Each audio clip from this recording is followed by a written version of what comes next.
Okay, just want everybody to know that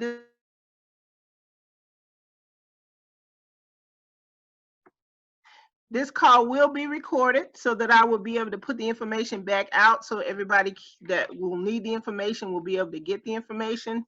So again, thank you for joining me. My name is Kimberly James. I'm the City Council Representative for Ward 1, and we're going to be sharing information from about the governor's order. We'll give an update on the COVID-19 senior services, the transfer station, bulk services, yard waste, and then we'll have any updates from the police, fire, EMS. We have some meal announcements that we want and food announcement that we want to give, and also want to give some information about the Census 2020. And then we'll take questions at the end. So we're going to move rather quickly. I do have some people that's trying to get in, so let me admit them real quick.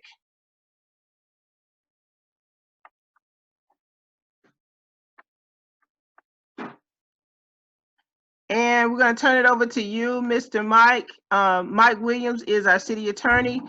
Please give us an update on what's going on with, oh, before I do that, I believe I did see a council member chime in. I want to give him an opportunity to say anything or greet anyone. Councilman Gutierrez.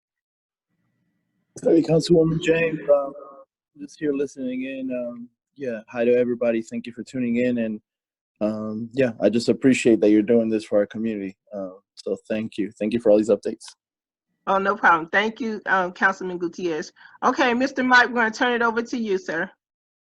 Good afternoon, everybody. On, I guess, May 12th, the governor issued a new executive order that, for all intents and purposes, opened up the majority of the state for business, in restaurant dining, things of that sort. And for folks who have seen the summaries on the news or on WSB or the AJC website, they have pretty good summaries of everything that's permitted. By and large, there's no change with respect to what local governments can and can't do. We can only do things that are consistent with the governor's order. However, local law enforcement is empowered, and I think we went over this before, is empowered to enforce portions of the governor's order, provided a warning is given, at least 2 citations are given, and then if that's the case and there are still problems, then they can proceed to close businesses that aren't in compliance. But the governor's order still establish a variety of things that have to be done in order for businesses to operate. And these are the things that get everyone's familiar with in terms of social distancing, maintaining 6-foot separation, still encouraging the wearing of masks, the washing of hands. All those sorts of things have not really changed, but they have relaxed some of the restrictions for restaurants in terms of the number of patrons who can be at a single table, the number of patrons allowed in the business all at the same time. Those things have relaxed somewhat, and we've been reviewing those provisions and making sure that Forest Park restaurants and businesses are in compliance. As it relates to some of the other things that are coming up for the summer, the order does allow for day camps and a daycare, if you will, provided a wide range of conditions are met. This is intended in part to allow an option for people who are returning to work over the summer. So you will see that, but again, each day camp or daycare facility that opens, they have to meet all the requirements, and it is a fairly lengthy list of requirements. Among the other changes, swimming pools are allowed to be open, but you can't have slides or splash pads or things of that sort. And so again, it's meant to kind of gradually phase opening. But if anyone's looking for a good summary, again, the governor has released those, and most of the media websites have them posted as well.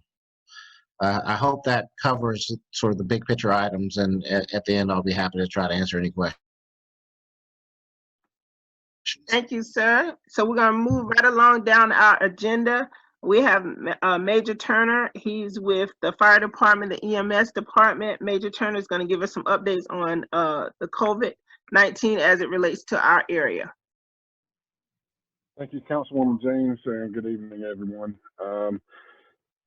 So as things have moved along, depending on where you look, the numbers are looking encouraging. The first number to be considered is the number of current hospitalizations. On a state level, the current number of COVID positive patients admitted to all of the Georgia hospitals is down below 1,000. As of 2 days ago, it was 995, which is the first time this month since the state started tracking this number that it has been below 1,000. That number also has continued to decline over the past couple of days. The news reported this morning that number at 987. So again, a positive impression from those numbers. For testing numbers statewide continue to increase as more tests and testing sites are available. With that, positives will also increase just as a result of testing more individuals. Commercial labs have been slower in turnaround of their results over the state labs. Those commercial labs are used primarily by private testing sites, the CVS, Walmart, those independent sites that are not state Department of Public Health indoor sites. The Department of Public Health is working to increase the capacity of their state labs in order to be able to process more tests daily. The current turnaround time for results from commercial labs is somewhere in the order of about 9+ days. The state labs are able to get results in 5 to 7 days for most individuals on the standard tests. There has been some recent concern over false negatives that come from the newer quick tests. These have been narrowed down to tests that were produced by Abbott Laboratories. These quick tests are in particular used by private testing sites. Again, the CVS and the Walmart and those independent sites. They have a projected 15 to 20% rate of false negatives, which means those individuals were actually positive when their test results came back negative. The State Department of Public Health sites all use a test produced by PCR, which has a much higher rate of reliability and is kind of the standard throughout for the reporting purposes. There's been some discussion over blood testing for antibodies. This still is not widely available and currently still does not have FDA approval to confirm the presence of COVID-19 infection. And there still is some question about what the antibody presence level indicates with those test results. There are currently 2 local testing sites. Both are located in the city of Morrow. Mount Zion Boulevard, which is operated through the Clayton County Board of Health under the direction of the State Department of Public Health. With that testing site, you would need to contact the county COVID testing line. That number is 678-479-2223. And that phone number is manned from 8 till 7, Monday through Friday, and 8 to 5 on Saturday. And those sites are closed on Sunday.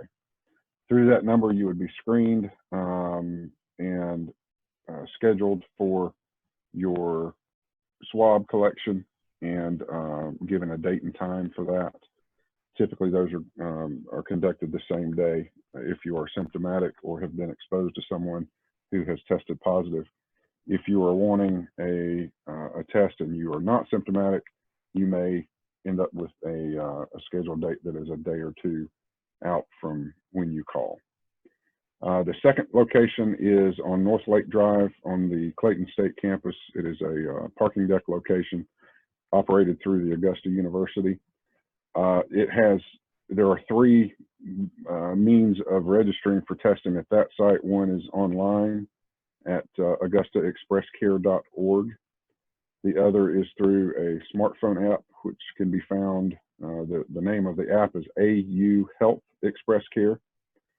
And the third means is by driving to the location. You actually can drive up, tell them you'd like to be tested. They will give you a word for the day and a phone number to call. When you call that number and give that word, they will help you through the screening process, issue your testing number, and schedule your test, typically for the same day, as long as it's within their hours of operation. Unfortunately, I don't have the exact hours of operation for them, but I think there are 8 to 5 Monday through Saturday. The city is also assisting. This kind of leads into the senior services, but the city is assisting with transportation for those individuals 55 and older who would like to be tested.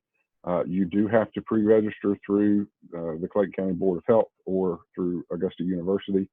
Have a PUI number, which is a patient under investigation number. That's the number that those the individuals at those phone numbers will issue you to go with your test, and you must have a scheduled date and time, and then you can contact City Hall at 470-487-3753, and they will be able to help schedule transportation to one of those 2 test sites. As far as local or current statistics, as of about 3 o'clock this afternoon, the U.S. cases nationwide were 1,559,750. So a slight increase over yesterday. Georgia cases were at 38,858. The promising number is the county cases were at 1,012, which is up from 1,005 yesterday. So relatively small increase from yesterday's numbers. Within the city, within the city of Forest Park, we have a total of 61 cases as of Tuesday. I don't have updated numbers since Tuesday, but from that, in the incorporated portions of Forest Park are 40 cases total, one of which is an out-of-state case, and then in the unincorporated areas, 21 cases, also one case that is from out of state. The one thing to keep in mind with these numbers, these are all cumulative numbers, which means this is the total number of diagnosed cases since this pandemic began, and they began recording the positive cases. One thing that we do want to stress and remind everyone of is the need for continued personal hygiene, washing hands frequently or using hand sanitizer, avoiding touching the face, particularly the eyes, nose, and mouth, continuing to maintain the social distancing, the use of face coverings, especially for those with medical conditions, the older population, and those that are immunocompromised, particularly when you are in areas of the public where around people that you are unfamiliar with. And then if you experience any symptoms, promptly contacting your medical provider to begin care and testing and evaluation of your situation. That's about the sum of it as of this afternoon. So, Councilwoman James, I will turn it back over to you and be glad to answer any questions later in the call. Thank you so much, Major Turner. Appreciate that information. Just want to remind everyone that may have just came in, this call is being recorded, so we will have this information made available to you again. I also want to go ahead and give you the number that Major Turner was talking about with the Augusta University over at Clayton State University. That number to call is 706-721-8255. 8599. And now the next item on the agenda is our senior services, and Director Maxwell, are you on the call? If you are, you can push *6 on your phone to unmute yourself.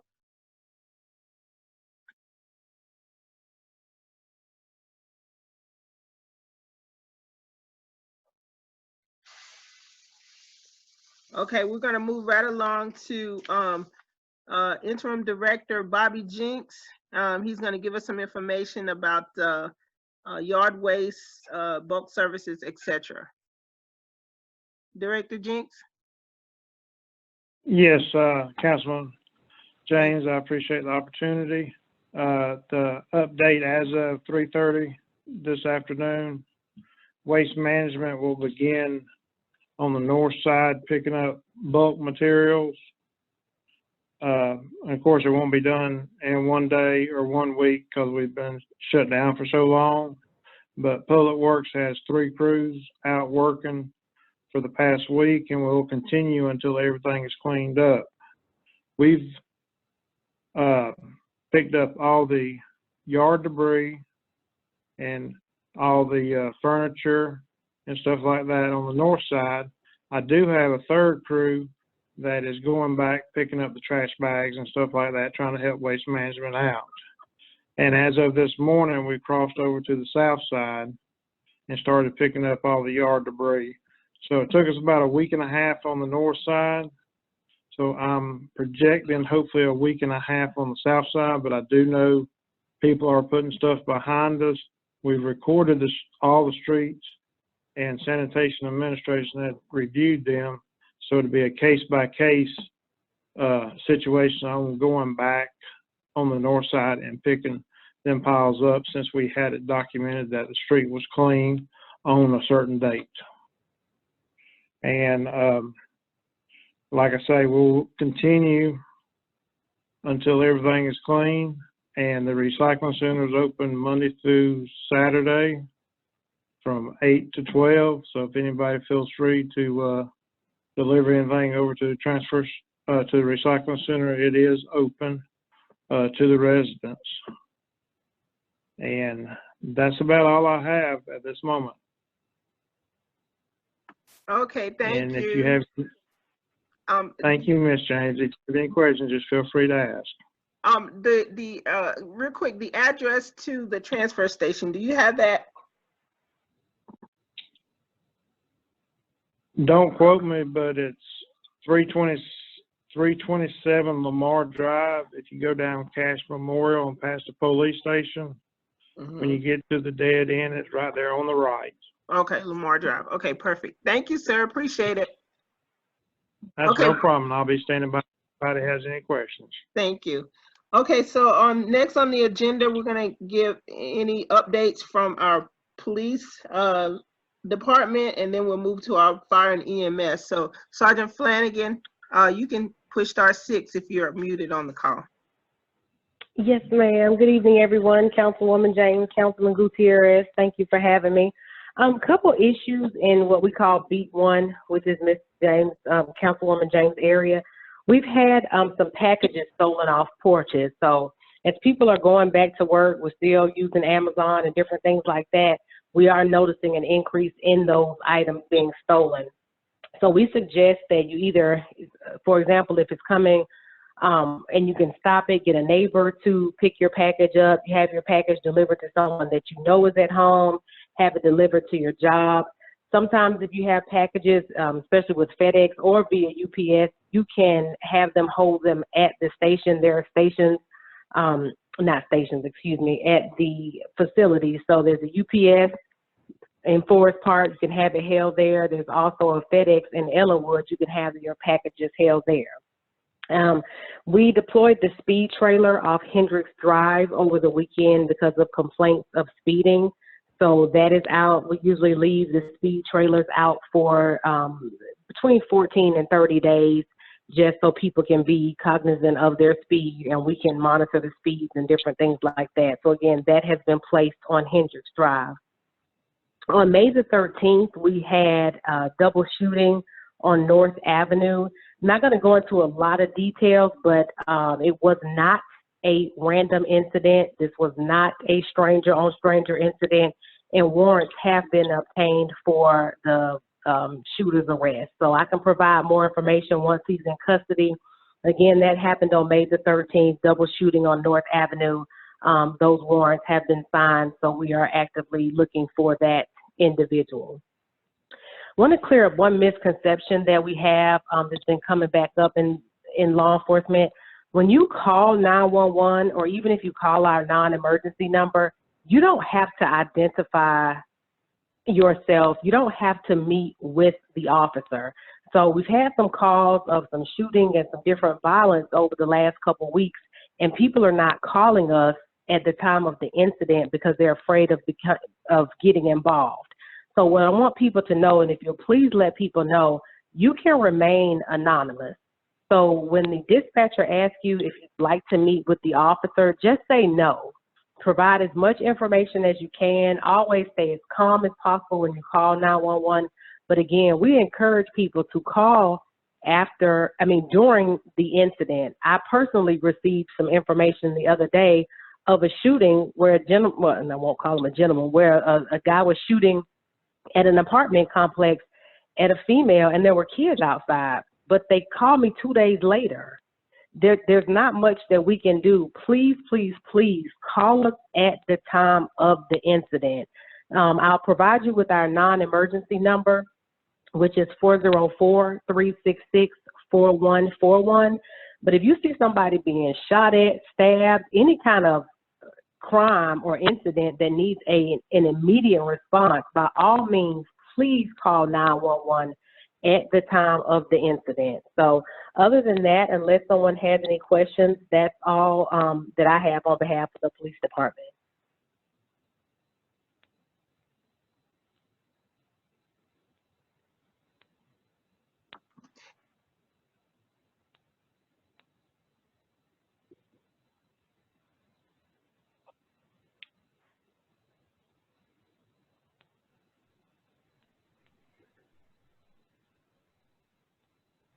And I'll pick up again, Joel Turner, EMS Director for the Fire Department. We have continued to have steady volume of calls, not a whole lot of difference lately from normal. We respond to an average of about 10 to 12 emergency calls per shift, per 24-hour shift. And about 2/3 of those result in transports. The other third is either a situation where the person doesn't, for one reason or another, doesn't want to be transported, or somebody else called on their behalf and they chose not to, the patient chose not to utilize our services.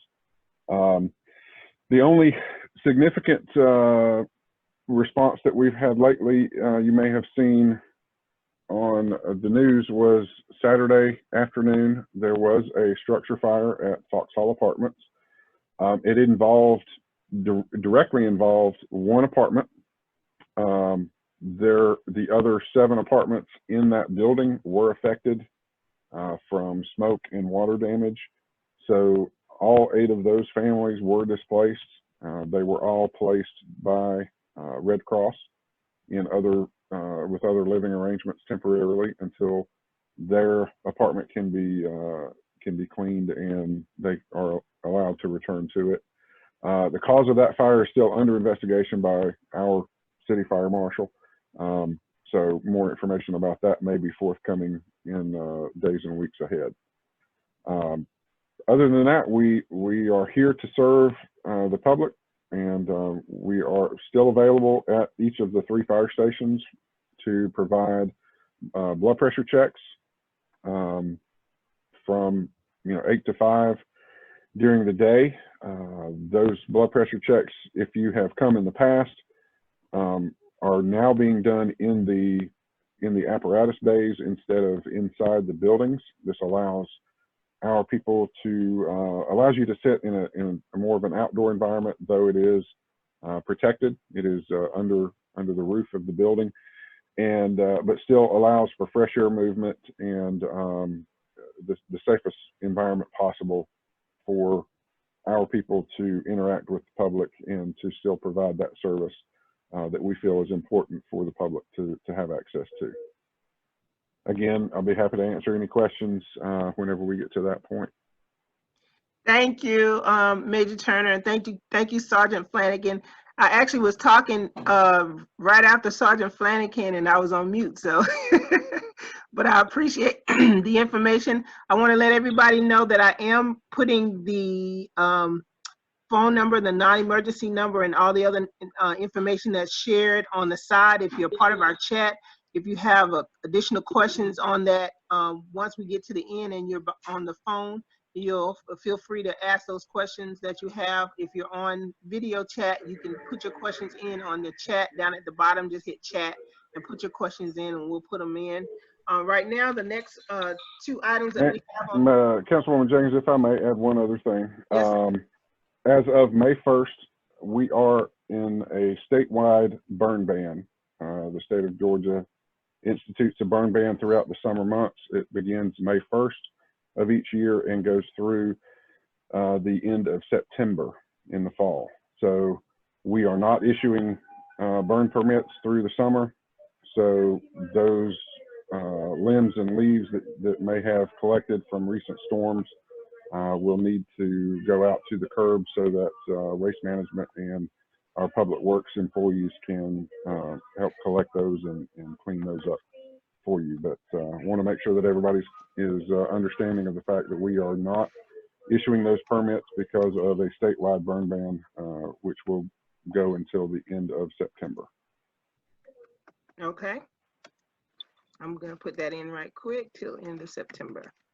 All right, so the next item that we have on our agenda is our school board member, Victoria Williams. She's going to give us some information about grab-and-go meals and food distribution and anything else she would like to share.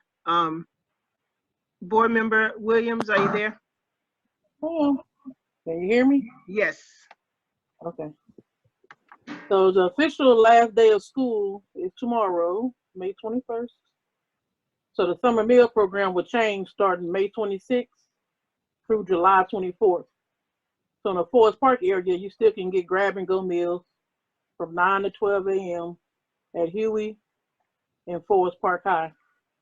And then we have the food bank that gives out the food every Friday from 9 to 12 also, and that would be only at Huey, where you can go on Fridays and get the Atlanta Food Bank truck food and the grab-and-go meal.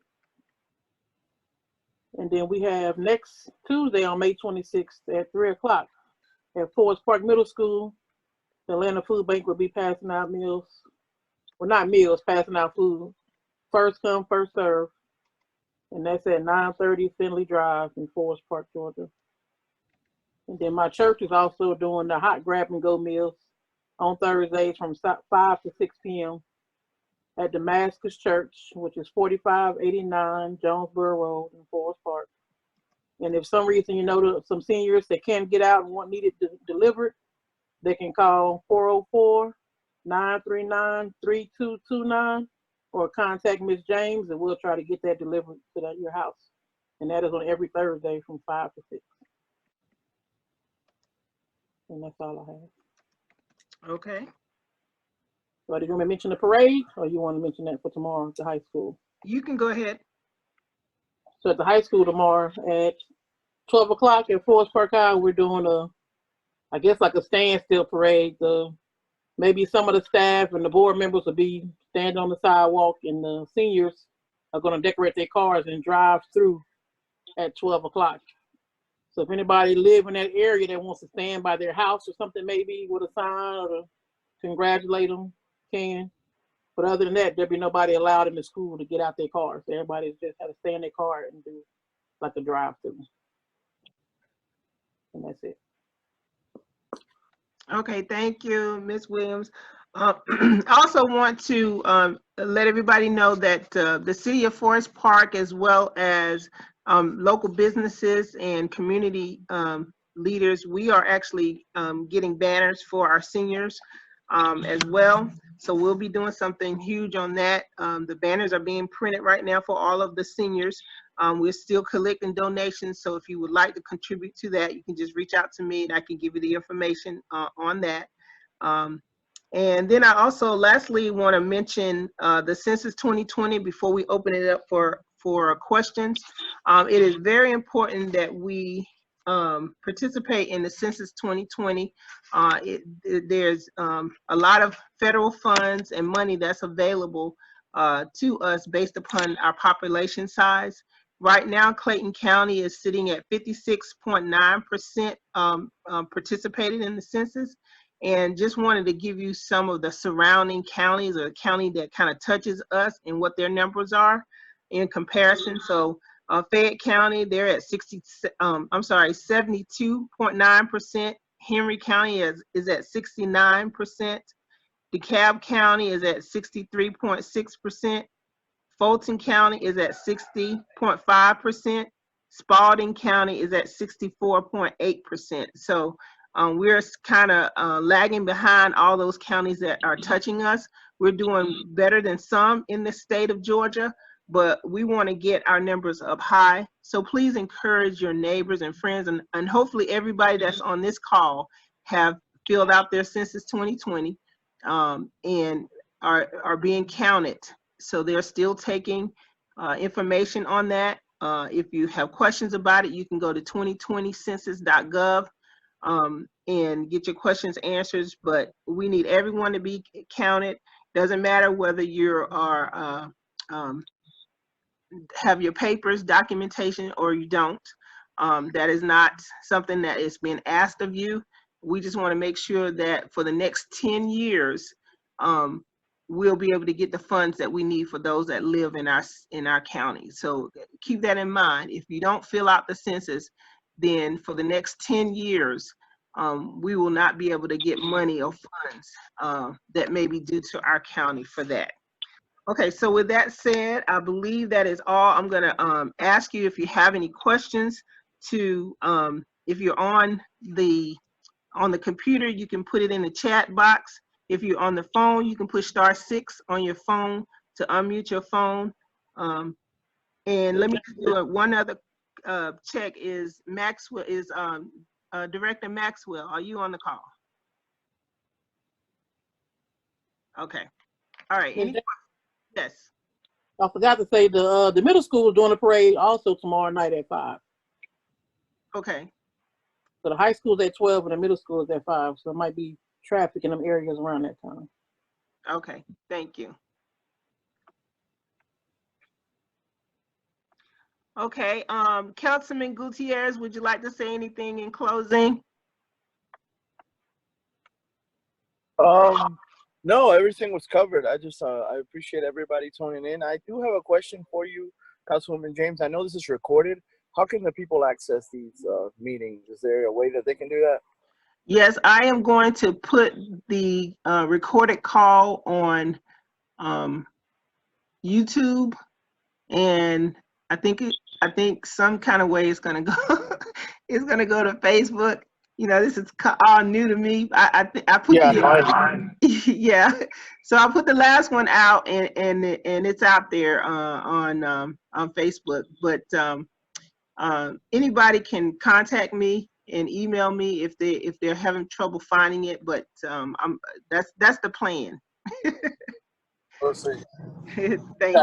Thank you everybody for listening in, and thank you, Councilwoman James, for bringing everybody together for these reports. And come out and support tomorrow if you can, our seniors.